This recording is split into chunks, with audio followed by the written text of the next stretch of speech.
The Prophet and his followers have been traveling under cover of night, a crooked trail around the border of the Eastern Empire. I do not know where they are headed, and I suspect they do not either. But they know we will not let them rest until this heresy is purged. The common folk of the borderlands give him shelter, and I find it curious that none who have aided him will tell me anything of use. Even when I threaten them with the wrath of Trinity or touch the edge of a knife to their throats, they stay silent. They die, never betraying what they know. The Prophet has a curious sway over people.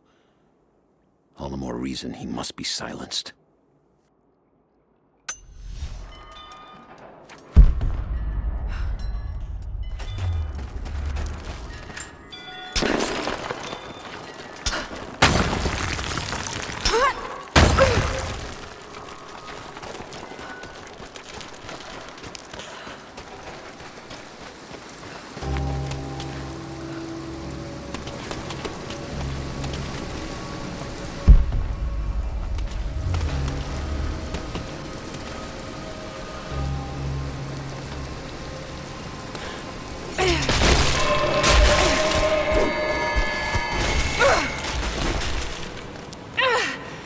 Damn it!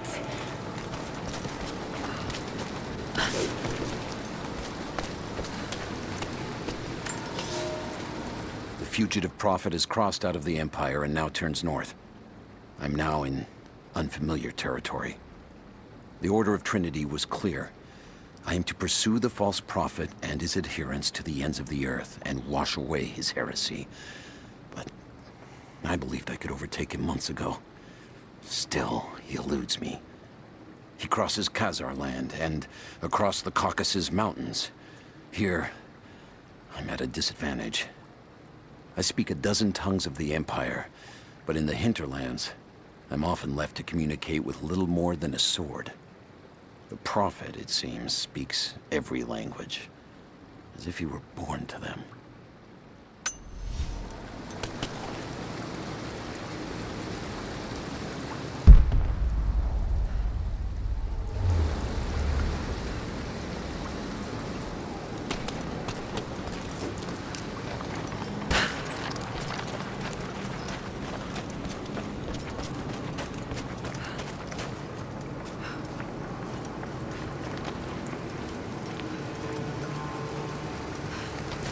Shit, that's gonna be cold.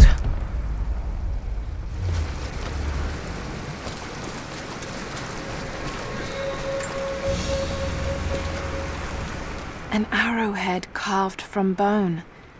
This looks like Mongol craftsmanship. This was a whistling arrow. Mongol archers would fire these over their enemies to frighten and confuse them.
Byzantine war galley.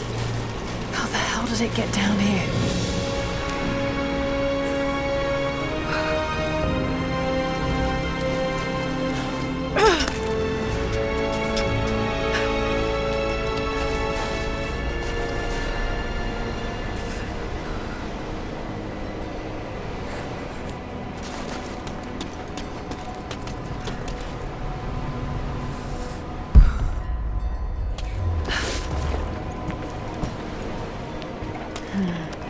It's Mongolian. They passed through here. I must be close to the lost city.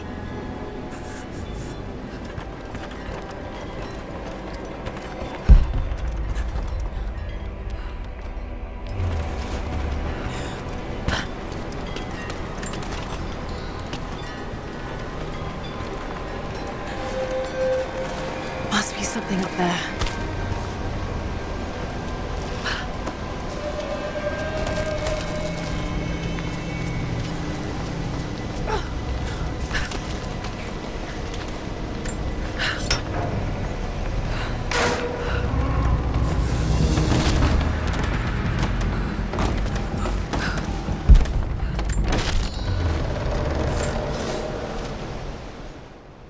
The Maria Adula is trapped. The ice gave way. Her spine snapped in two. No matter. While I hope to wield her cannons against the false prophet, we will continue on foot. I have 6 of the Order of Trinity's best, and we have been stockpiling food and supplies while the sailors starved. They do not know it yet, but they will give their life for the cause. My men and I will find our way out of these icy caves and continue on foot. Before the ship was swallowed by the ice to the south, we heard music. That will be our first stop. But first I must rest. The cold has sunk into my bones, and I am drowsy. Just a little sleep.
Should be able to climb those oars.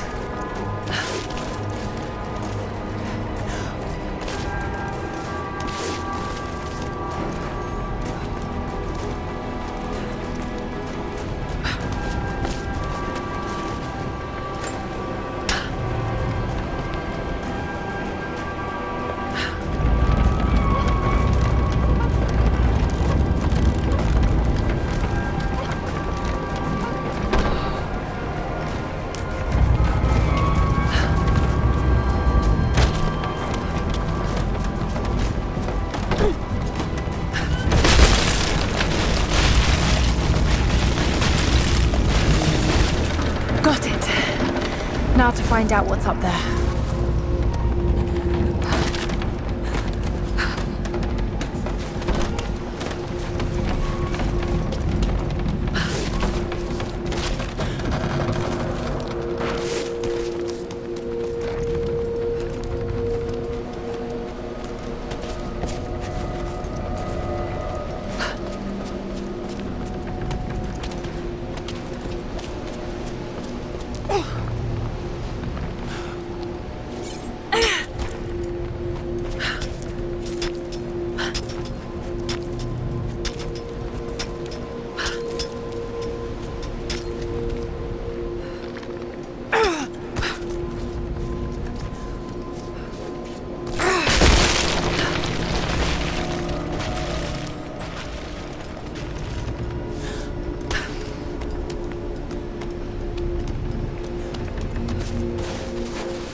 Look at all this.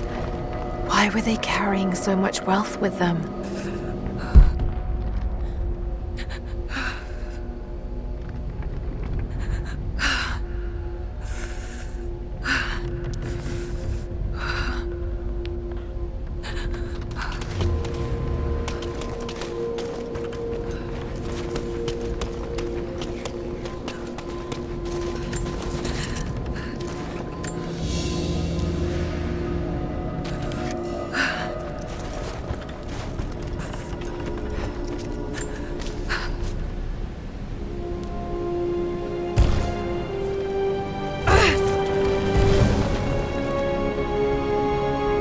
This codex details the archery techniques of the foes of the Byzantine Empire.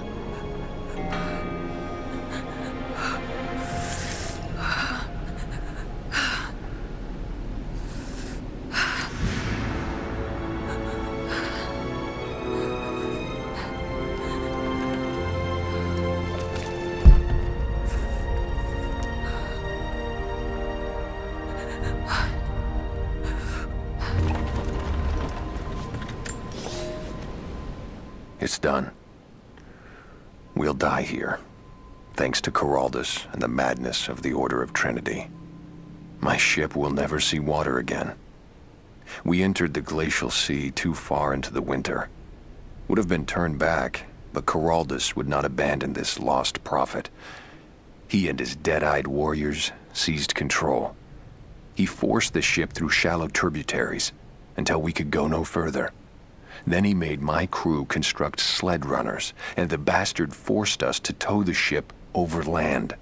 It was death and excommunication to deny him. But it was death either way. I will make sure he dies here, with us. I've always kept a little poison at the ready, in case the ship was taken. Now, it has another use.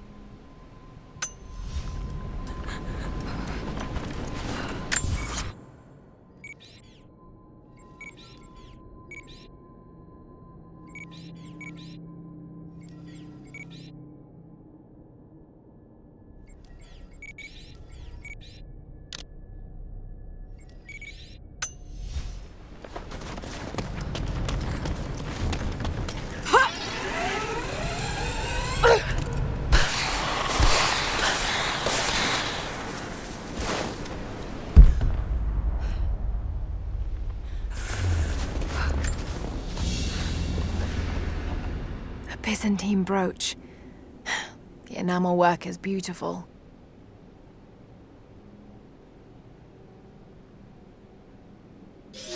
This portrait has been defaced. It looks like it was depicting the prophet. They must have had to hide their faith.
He's passed through the lands of the Rus. I cannot shake the feeling that he's taunting me, waiting until I'm a day's ride away before moving on. I will not be home before the winter, as I hoped. I've stopped at a small village by a glassy lake they called Svetloyar. The prophet spoke here, and now the villagers refuse me lodging. I slept on the banks of the lake, where a young man bearing a crude version prophet's icon tried to kill me as I dozed. I made an example of him, and now the people fix me with the evil eye, spit at me as I pass. I must move on soon. His sickness spreads.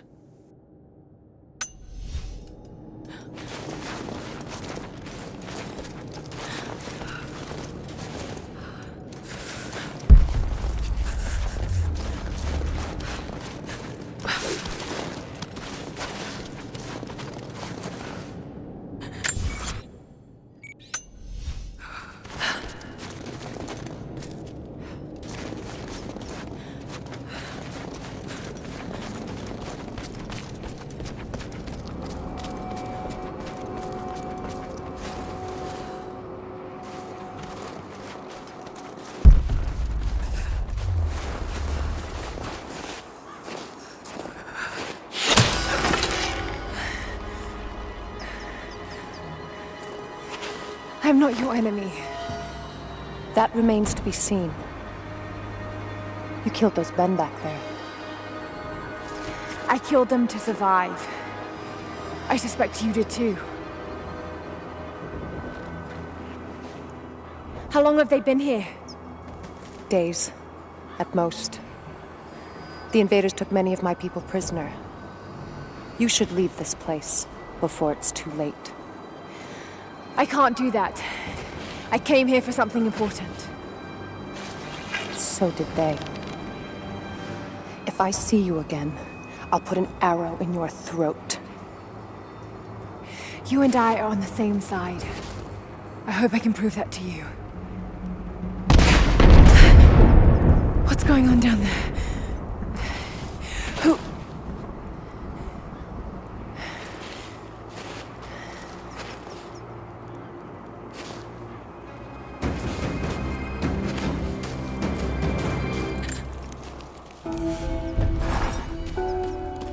So, there are people who live out here, and they appear to have been here for a very long time, living in isolation for decades, maybe even centuries. I notice elements of her dress, small adornments that would not have been out of place in the Byzantine Empire. Could they possibly be descendants of the Prophet's people? How much do they know about the lost city or the divine source? It's clear Trinity will do anything to find out. I'm afraid that whoever they are, they're in grave danger. Let's hope the old proverb about the enemy of my enemy remains true.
Kokos of Nicaea, the astronomer.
A prophet must have his followers.